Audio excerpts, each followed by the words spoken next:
Assalamualaikum warahmatullahi wabarakatuh.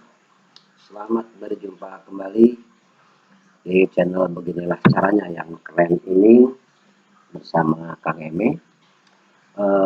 Terutama saya akan menjumpai para mahasiswa, khususnya mahasiswa S1 yang akan atau sedang menghadapi penyelesaian tugas akhir untuk melakukan penelitian dalam rangka penyusunan skripsi.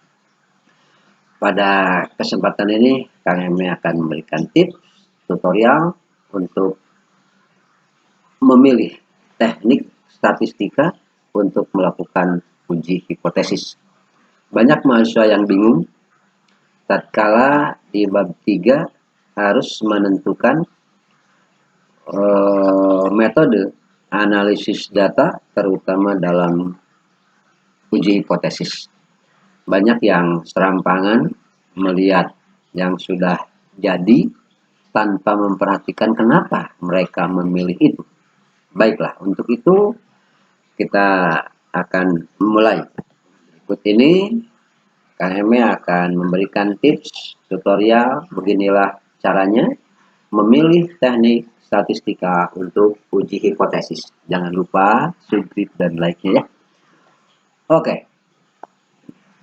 Bersama ini kami tampilkan sebuah tabel yang dapat dijadikan pedoman untuk memilih teknik statistika untuk uji hipotesis.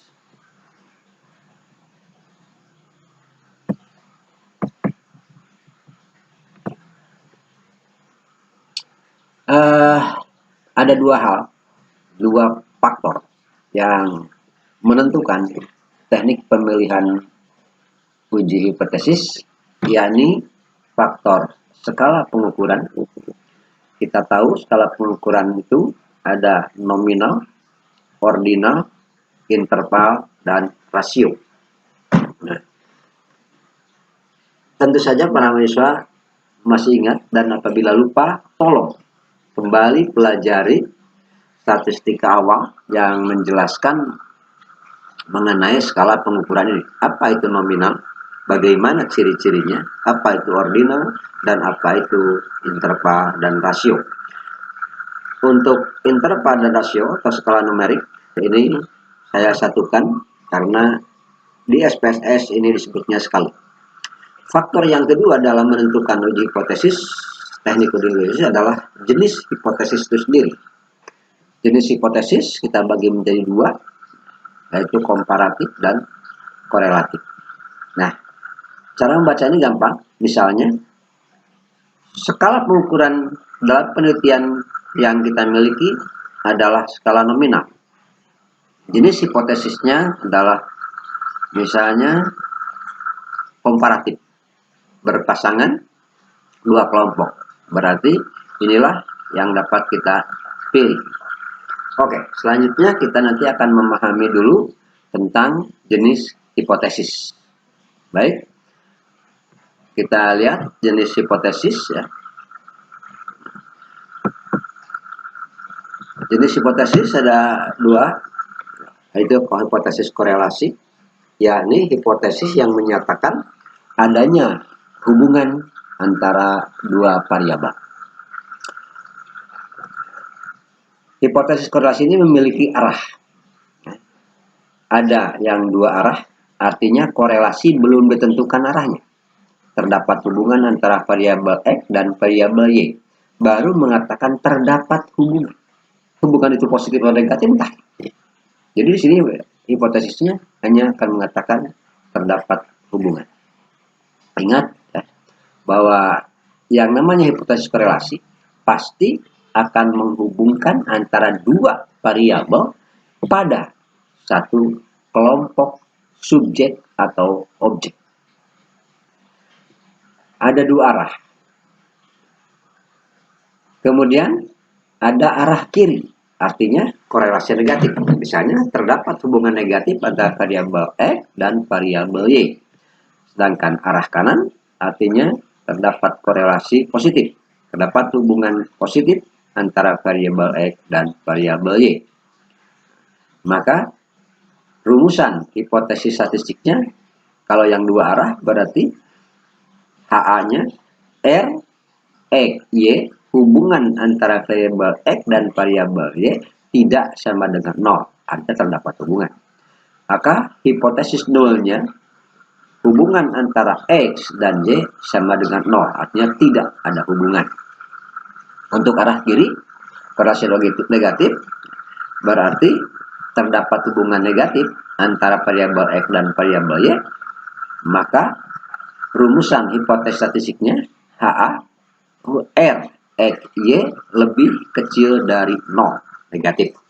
Sedangkan H0-nya R X Y lebih besar atau sama dengan 0. Sedangkan arah kanan artinya korelasi positif, terdapat hubungan positif antara variabel X dan variabel Y. Maka dirumuskan hipotesis statistiknya menjadi HA adalah R X Y lebih dari 0. Sedangkan H0-nya R X Y kurang atau sama dengan 0. Itulah jenis hipotesis korelasi. Yang kedua adalah jenis hipotesis komparasi, yakni hipotesis yang menyatakan perbandingan variabel antara dua atau lebih kelompok data. Perhatikan perbedaannya. Kalau korelasi menghubungkan dua variabel yang berbeda dari satu kelompok data, dari satu kelompok subjek atau objek. Sedangkan kalau komparasi membandingkan variabel yang sama di antara dua kelompok objek pemilik variabel tersebut. Oke, jaga cukup paham. Hipotesis komparasi memiliki arah, ada yang dua arah. Artinya komparasi belum ditentukan arahnya. Proporsi atau rata atau mungkin median dan dalil X1 tidak sama dengan atau berbeda dengan proporsi atau rata atau median dan lain-lain dari X2. Maka hipotesis statistiknya ditulis HA X1 tidak sama dengan X2. Nah, ini nanti X-nya ini akan diganti dengan apa? Proporsi P atau rata namanya X bar ataukah median X bapaknya. Sedangkan H0-nya menentang ini kalau ini tidak sama berarti H0-nya adalah sama. Sedangkan satu arah itu mungkin lebih besar, jadi proporsi X1 lebih besar atau mungkin lebih kecil dari proporsi X2. Jadi mungkin H-nya adalah X1 lebih besar dari X2. Sedangkan H0-nya X1 lebih kecil atau sama dengan X2. Atau kalau negatif, H-nya X1 kurang atau lebih kecil dari X2. Maka H0-nya X1 lebih besar sama dengan X2. Oke, dapat dipahami? Nah, selanjutnya, perhatikan dalam komparatif. Dalam hipotesis komparatif, kita akan melihat ada dua jenis hipotesis komparasi, yaitu dua kelompok atau lebih kelompok berpasangan. Jadi ada dua kelompok berpasangan, dikenal dengan istilah variant, ya, yang istilah variant. Oke. Sedangkan ada dua kelompok tidak berpasangan. Baik, di sini harus dipahami benar-benar. Perhatikan dua jenis hipotesis komparasi. Disebut berpasangan, yang bagaimana yang berpasangan? Perhatikan benar-benar.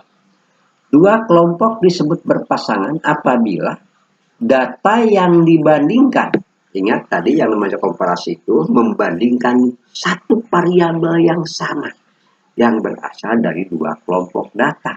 Nah, bila dua kelompok data ini berasal dari subjek atau objek yang sama, berarti berpasangan. Misalnya, Anda membandingkan motivasi belajar siswa kelas A dan motivasi belajar kelas B. jelas siswa kelas A dan kelas B itu tidak berpasangan. Yang berpasangan yang bagaimana? Misalnya, Anda membandingkan motivasi belajar siswa kelas A sebelum nonton film P dan motivasi belajar kelas A setelah nonton film P. Jadi data itu kelompok satunya sebelum dari siswa kelas A, kelompok keduanya setelah, masih dari kelas A, dari subjek yang sama. Itu disebut berpasangan. Atau memang kelompoknya berbeda tapi dipasangkan. Misalnya motivasi belajar kelas A dan kelas B tetapi dipasangkan berdasarkan ranking. Itu disebut berpasangan. Sedangkan dua kelompok tidak berpasangan disebut independen, itu apabila dua kelompok data itu berasal dari subjek yang berbeda. Misalnya Anda membandingkan motivasi belajar laki-laki dengan motivasi belajar perempuan. Jelas, dua kelompok laki-laki dan perempuan jelas berbeda. Nah, jadi ini independen, di mana anggota-anggota yang satu dengan yang lainnya itu sama sekali tidak punya kaitan apa-apa.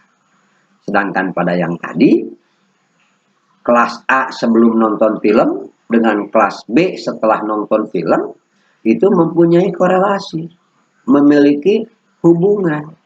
Data yang pertama dengan data yang kedua memiliki berpasangan karena berasal dari subjek yang sama.